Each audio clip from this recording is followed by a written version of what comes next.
We start the new topic urbanization in southern Mesopotamia, temples and king in the chapter second, writing and the city life.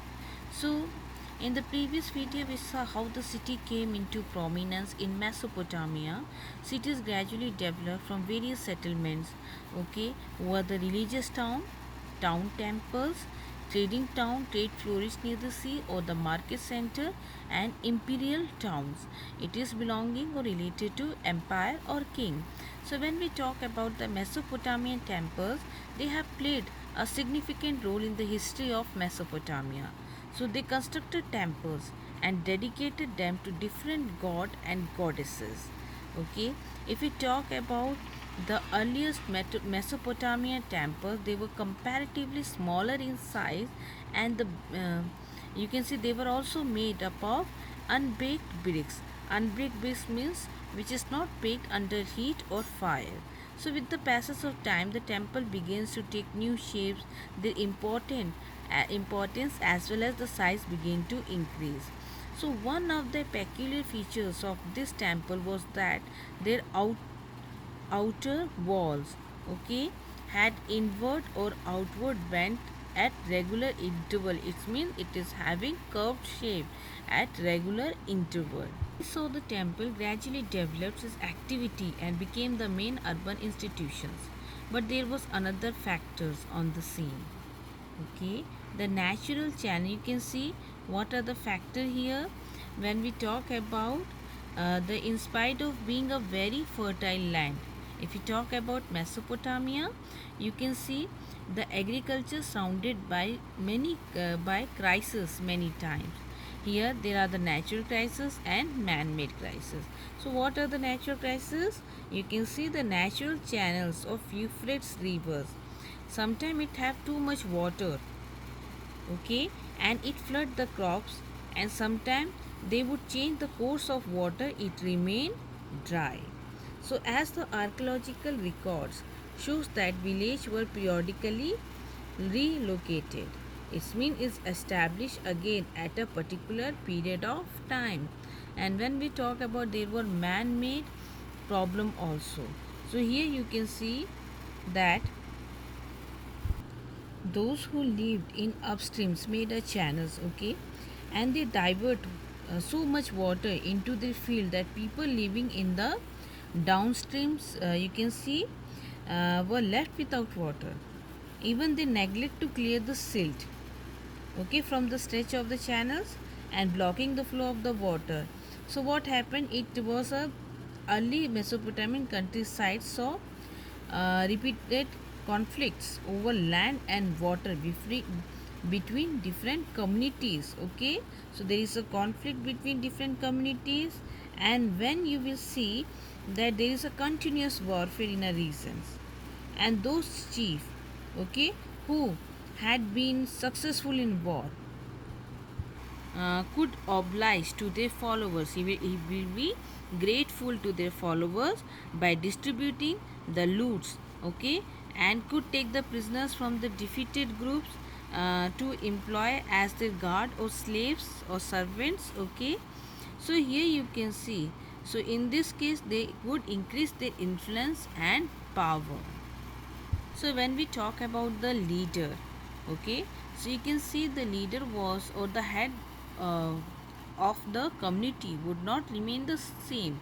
Constantly there are changes. You can see that would be here today and gone tomorrow until the time came. Okay, such leaderships. Uh, if we talk about later, okay, you can see such leadership came to increase the well-being of the community or the welfare of the community. So now he will do what, with the creation of new institution and practices, okay, he may consolidated his position. So if we talk about the new institution practices here, new institution is the establishment of a new temple to make uh, more temple or to make new temple. And when we talk about the practices, you can see this time the chief began to offer precious booties of gift to the gods and thus beautify the community temple. Then they would send men to fetch this fine stones and metal for benefit of the god and community. So organized the distribution of temple wealth in an efficient way by accounting for things that came in and went out. So here you can see that he sent men to fetch the fine stone and metals that we saw earlier also in the poem and marker. Okay, this gave the king the high status and authority to command the community. Okay, we can imagine a strong development in which leaders can encourage people, okay, to close to themselves so that they can rapidly get an army together, so it would be safe for them to settle or to live in close proximity to each other. Okay, so when we talk about Uruk, one of the earliest temple towns, we find this depictions of armed heroes and their victims. So here you can see that archaeological surveys, it shows that around 3000 BCE, Uruk grew to the area or extend to the area of 250 hectares. Okay, and you can see dozens of small villages were deserted, and there had been a major population shift. The extension was twice of Mohenjo-daro that flourished later in a centuries. So it is also very peculiar that there was a fort or the defensive wall for the protection of the Uruk city. So here you see that the city of Uruk, okay, it continuous existence around 4200 BC to 400 Common Era, and by the time of 2800 BC it extend to 400 acres, okay, hectares. So here you see that the war captives, who are the war captives who were kept as a prisoner, and the local people, they look after the work of the temple. So here you see, or directly for the rulers, okay, work for the temples and the rulers were more important than paying agricultural tax or any taxes. So those who were put to work were paid ration here. And then you will find that hundred of rations list have been found which give against people. Okay, first they write the list and then the name. So before name they write the, okay, so before writing their name they will first write the list of the items. So it has been estimated that one of our temples, it took 1500 men working 10 hours a day 5 years to build a temple. So here you can see the rulers commanding people of fetching stones and metal ores. Okay, and when we talk about the laborers that were working, they lay the bricks for the temples or they go to the distant countries, okay, to fetch suitable material for temples. And there was also, you can find, as far as the technology is concerned, so there was an advanced technicals, okay, development of the advanced technical here in Uruk around 3000 BCE. So bronze tool here you can see it came into use for various craft. Then we come to know that architect learned to construct the brick column here.